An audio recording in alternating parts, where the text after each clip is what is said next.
Assalomu alaykum hurmatli bog'bonlar va tomorqa egalari. Navbatdagi video suhbatimizda siz azizlarga meva daraxtlari va sabzavotlarini qanday zarur elementlar bilan oziq sifatida ta'minlashda an'anaviy va noodatiy bo'lgan usullarini sizlarga tavsiya qilamiz. Biz bilamizki, mineral o'g'itlar qanchalik zarur bo'lsa, o'z o'rnida organik o'g'itlar ham shunchalik, mikroelementlar esa juda ham zarurligini ta'kidlamoqchimiz. Mana bu videorolikda siz o'simlik qoldig'i bo'lmuş kul o'simlikka qay mahalda va qanday qilib berishni tavsiya qilamiz. Kul tarkibida mikroelementlar ko'pligi sababli uni biz tuproqqa solsak, u kaliy yetishmasligining 40%ni, fosfor yetishmasligining 11%ni bartaraf qilar ekan. Oldin biz kul bilan oziqlantirish uchun ishchi eritmasi tayyorlab olishimiz kerak.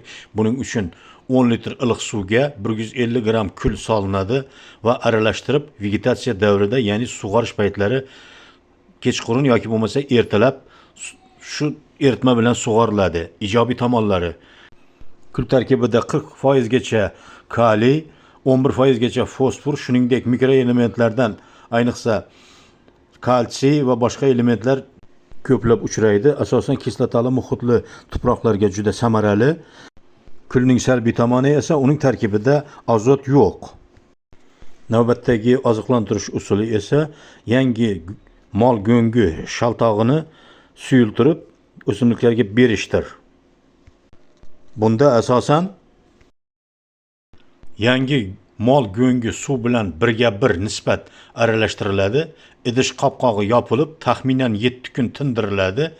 Ishlatishdan oldin suv bilan 1:10 nisbatda, ya'ni bir qism sharbatga 10 qism suv suyultirilib tayyorlanadi.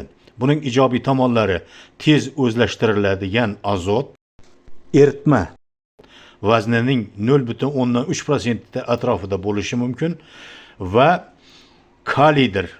Kaliy ham eritma vaznining 0,14%ni tashkil qilar ekan. Salbiy tomonlari esa fosfor qo'shishni talab qiladi. Ko'p yillik o'simliklar uchun bu sharbatni faqat iyun oyining o'rtalarigacha qo'llash mumkin. Aks holda o'simlikning sovuqqa chidamligini pasaytirib yuborar ekan. Keyingi video suhbatlarimizgacha xayr, bog' eking, yaxshidan bog' qolur.